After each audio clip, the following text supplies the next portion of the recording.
Today we're diving into the incredible life of Ulysses S. Grant. Let's jump right in. Can't wait. So Grant, he's the guy who led the Union to victory, right? Exactly. But did you know he was actually born Hiram Ulysses Grant? Wait, really? Yeah, and a paperwork error at West Point changed it to Ulysses S. Grant.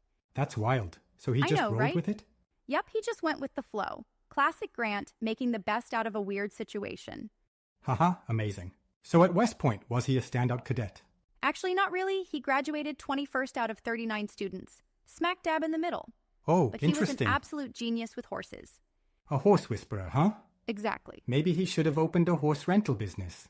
Haha, can you imagine Grant's discount horse rentals nationwide? That would be something. So his first real taste of battle was the Mexican-American War? Yes. He served under Generals Zachary Taylor and Winfield Scott. Right.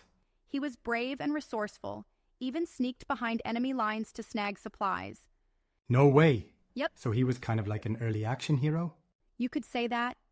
When others saw war, he saw opportunities, even if it was just for extra snacks. Haha. But after the war, things didn't go so well for him, right? Yeah, civilian life wasn't kind to Grant. He tried farming, failed. Real estate, failed. Working at his dad's store, failed. And he struggled Ouch. with alcohol during this time. That's tough. It really Do you was. think that affected his later life? Definitely. But when the Civil War broke out, he rejoined the army and everything changed. Right. He finally found his calling. So that's when he earned the nickname Unconditional Surrender Grant? Exactly. After his victory at Fort Donelson in 1862, he didn't mess around. No kidding. And then came the siege of Vicksburg, right? Yes. He basically cut off the city and waited them out for 47 days. Wow. It was a turning point in the war. Talk about patience. Seriously? He played the ultimate game of who blinks first. And the Confederates blinked. They sure did. So Lincoln made him the Union's top general after that? Yep, by 1864, Lincoln needed someone who could finish the job, and Grant was that Makes guy. sense. It's like when you finally find the right tool in a messy toolbox. Haha, exactly. Then it all led to the showdown with Robert E. Lee. The big finale. And Lee surrendered at Appomattox Courthouse in 1865, right? That's right, Grant's relentless pursuit paid off. Incredible. But then, just days later, Lincoln was assassinated. Yeah, a tragic turn of events. So sad. Grant then became president. After a few years, yes, he became the 18th president in 1869. Got it. How was his presidency? Well, it was a mixed bag. He fought hard for civil rights and worked to rebuild the nation. That's good. But his administration was riddled with scandals. Scandals like corruption? Exactly.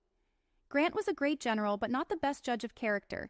He Ah, struggled to I spot see. the corrupt individuals around him. That's unfortunate. It but really he had is. good intentions, right? Absolutely, his heart was in the right place. That's important. What happened after his presidency? Sadly, he went broke due to bad investments. Oh no. But in his final days, he wrote his memoirs to secure his family's future. That's admirable. Even Definitely. facing death, he thought of his family. And his memoirs became a bestseller. No way. It's considered one of the best military memoirs ever written. Talk about a last-minute comeback. Exactly. Grant was an imperfect man, but a true fighter until the end. Couldn't agree more. So what's his legacy today? He's remembered as one of America's greatest generals. For And sure. his efforts helped shape the nation we know today. It's a powerful story. It From really failures is. to victories, his life was full of lessons. Absolutely. If there's one takeaway, it's to never give up and always fight for what's right. Well said. Thanks for sharing Grant's story with us. This was enlightening. My pleasure. Glad Yeah. we could dive into his remarkable life.